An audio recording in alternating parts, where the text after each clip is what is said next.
Olá, meu nome é Tarcísio Santos e esse é o canal Um Bom Combate, onde você pode desfrutar da Palavra de Deus. Eu hoje aqui estarei falando sobre a passagem bíblica que fala sobre os 3 reis magos. São eles Melquior ou Belquior, Baltazar e Gaspar. Na realidade, é muito afrontador um teólogo explicar como e por que os reis são chamados de magos e não faria diferença nenhuma se nós pensássemos em astrologia ou astronomia, porque eles se guiavam por estrela, talvez fossem astrólogos, né? Porque se você dissesse que a astrologia levaria à salvação, dentro do cristianismo você teria um problema, em que não só o cristianismo levaria o homem à salvação.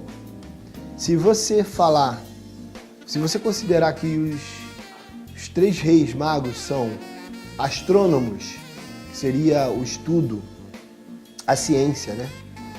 Você também estaria afirmando que através da ciência o homem poderia chegar à salvação. Então esse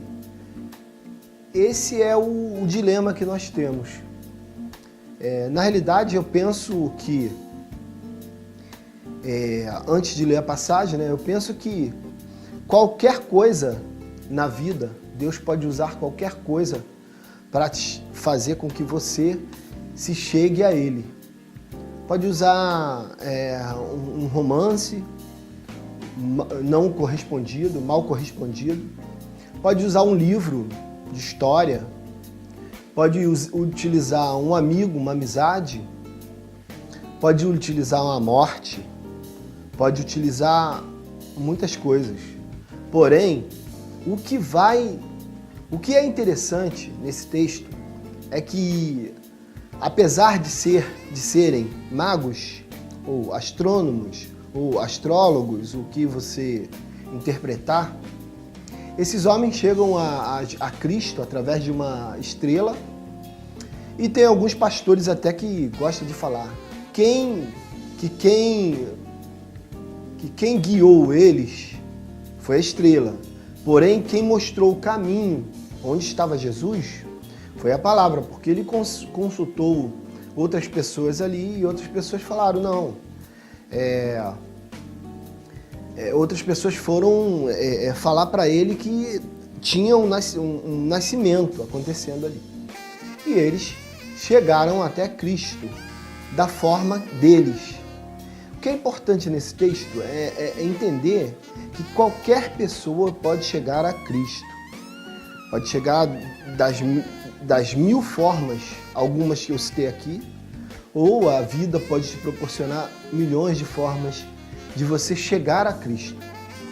O importante é você entender que, após esse conhecimento da verdade, de quem é o Salvador, de que Ele nasceu realmente, de que Ele morreu pelos pecados dos homens, a sua vida, dali por diante, é que vai dizer se realmente a fé que você diz que tem, a fé que te levou a Cristo, que te fez chegar a Ele, realmente é uma fé verdadeira. Eu penso que o cristianismo é o caminho que Jesus utilizou, porque o nome vem de Cristo, né, dele mesmo, que utiliza para fazer o homem entender as coisas de Deus. Porque a palavra de Deus é muito importante, não só para chegar a Cristo, mas para transformar o coração do homem. Como eu disse ainda agora, a importância que tem de chegar a Cristo é muito grande. Mas Maior ainda, a importância é depois que você se chega a Cristo e se a sua vida realmente começa a ser fundamental para as pessoas que vivem contigo, para as pessoas que estão ao seu derredor, para as pessoas que estão no seu cotidiano e que fazem dessa importância da sua conversão, da sua relação de causa e efeito entre as coisas que você vive e que viveu no passado, da maneira que você agia e da maneira que você passou a agir após ser um confesso cristão. Então, eu vou ler aqui a passagem que fala sobre os 3 reis magos. Vamos lá. Vou ler do versículo 1 em diante. Tendo Jesus nascido em Belém, na Judéia, no tempo do rei Herodes, vieram do Oriente uns magos a Jerusalém perguntando: onde está aquele que nasceu rei dos judeus? Porque vimos a sua estrela no Oriente e viemos adorá-lo. O rei Herodes, ouvindo isto, perturbou-se, e com ele toda Jerusalém. E reunindo todos os principais sacerdotes e os escribas do povo, perguntava-lhes onde havia de nascer o Cristo. Eles lhe disseram: em Belém da Judéia, pois assim está escrito pelo profeta: e tu, Belém, terra de Judá, não és de modo algum o menor entre os lugares principais de Judá, porque de ti sairá um condutor que há de pastorear meu povo de Israel. Então Herodes chamou secretamente, na realidade a história continua aqui, Herodes chama os seus serviçais e manda matar todos os nascidos, né? O versículo 10. Ao avistarem a estrela, ficaram extremamente jubilosos. Isso aqui fala sobre os 3 reis. Entrando na casa, viram o menino com Maria, sua mãe, e prostrando-se, adoraram-no, e abrindo seus cofres, fizeram-lhe ofertas de ouro, incenso e mirra. Sendo em sonho, olha outro problema teológico para os teólogos cristãos. Deus falando com eles, com os eu vou chamar de magos, como a Bíblia fala. Deus avisa eles por sonho. Deus ainda fala com esses homens. Sendo em sonho avisados por Deus que não voltassem a Herodes, seguiram por outro caminho para sua terra. 13. Depois de haverem partido, eis que um anjo do Senhor apareceu em sonhos a José, dizendo: levanta-te, toma contigo o menino e sua mãe, foge para o Egito, e fica ali até que eu te chame, pois Herodes há de procurar o menino para o matar. Então, o que é importante desse... lógico que esse texto é muito rico, se a gente quiser destrinchar esse texto e tentar fazer um estudo apologético dele. Porém, esse texto também é muito rico em detalhes em que deixa um contraponto ao nosso, entre aspas, a nossa identidade soteriológica, que se fala o nome, né? De salvação, porque quando a gente fala que só o cristianismo salva, e eu creio nisso, porque chegar a Cristo é uma coisa e ter a salvação é outra, completamente diferente. É uma coisa que vai além. Então, eu não tenho problemas com esse texto em relação a alguém falar para mim: eu cheguei a Cristo através do candomblé. Mas eu pergunto, logo após eu pergunto: mas e aí? Hoje, como é que está a sua vida? Você tem vivido como quem encontrou Cristo ou não? Por quê? Porque Os evangelhos são a melhor forma e o melhor crisol para testar quem realmente conheceu a Cristo e quem não conheceu. Porque eu acredito que uma pessoa que tenha conhecido a Cristo jamais consegue retornar às coisas que fazia no passado. Continua sendo pecador, continua caindo em algumas ciladas, mas após o reconhecimento do pecado que acabou de praticar, ele é alertado como que uma força interna que nós conhecemos como o Espírito de Deus, ele te convence que você está em pecado e que você tem que se reconciliar com Deus naquele exato momento. E o que eu posso te deixar como mensagem hoje é isso. Você pode pegar esse texto, depois estudar com calma, você vai entender que as religiões podem apontar para Cristo. Algumas religiões apontam para Cristo. Só que o que define a salvação é a vivência após o conhecimento de Cristo. Tem hoje um grupo de pessoas que não gostam mais de... Antigamente todo mundo que se convertia ao cristianismo,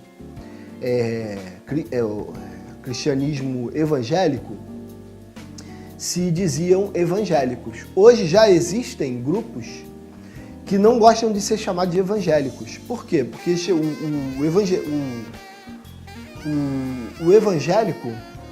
o termo evangélico chegou a um ponto tão crítico em nossos dias que tem cristãos que se envergonham do nome.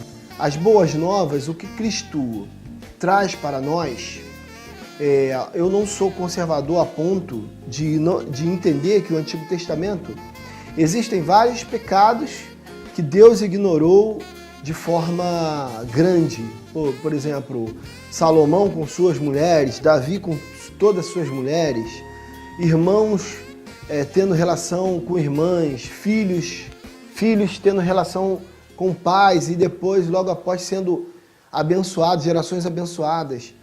E isso é uma riqueza tremenda de história na Bíblia. Eu acredito que o Antigo Testamento tem uma riqueza histórica que aponta para Cristo como Salvador, como o Filho de Deus. E o Novo Testamento é um manual de sobrevivência, um manual de sobrevivência de salvação. Cristo nos deixou o Novo Testamento como aquele dono de empresa que, cansado com as suas ordens serem desobedecidas, o que ele faz? Ele se disfarça de um funcionário, desce ao chão de fábrica, vive os mesmos problemas e mostra para as pessoas a melhor forma de agir em relação àqueles problemas. Cristo é o dono da empresa que desce ao chão de fábrica e mostra a melhor maneira de resolver os problemas. Então, eu quero deixar isso para você hoje e quero fazer uma oração pedindo para que Deus nos abençoe para viver a riqueza da mudança que o Evangelho nos propõe nesse dia. Senhor Deus e Pai, a fé que temos em Ti, Senhor, que foi depositada em nossos corações através do Teu sacrifício maravilhoso e, antes de tudo, o Seu nascimento e o Seu comprometimento, Pai, de estar por alguns anos entre os homens, em pele, em carne e osso, Pai. O Senhor chegou até nós, viveu entre nós e nos mostrou o verdadeiro amor de Deus pelo sacrifício da cruz. Não tem como, Senhor, não tem como mesmo, Pai, lembrar do Teu nascimento e não lembrar do Seu sacrifício, Pai. O Seu sacrifício foi tremendo para nossas vidas, para que a graça de Deus superabundasse dentro de nossos corações e modificasse os homens, o coração do homem, o coração duro do homem, e nos deixasse, Pai, participar dessa maravilhosa graça, Pai, que o Senhor tem derramado sobre toda a carne, Senhor. Te agradecemos e a maneira que eu vejo melhor para agradecermos isso, Pai, é colocando as nossas vidas, Pai, instrumentalizada no Teu Evangelho a cada dia, tentando viver, Senhor, o que deixaste para nós. Te agradeço por tudo, por todas as almas, Pai, que nesse momento veem esse vídeo e podem contemplar também um pouquinho da Tua Palavra. Te agradeço por tudo, no nome santo do Senhor Jesus Cristo. Amém.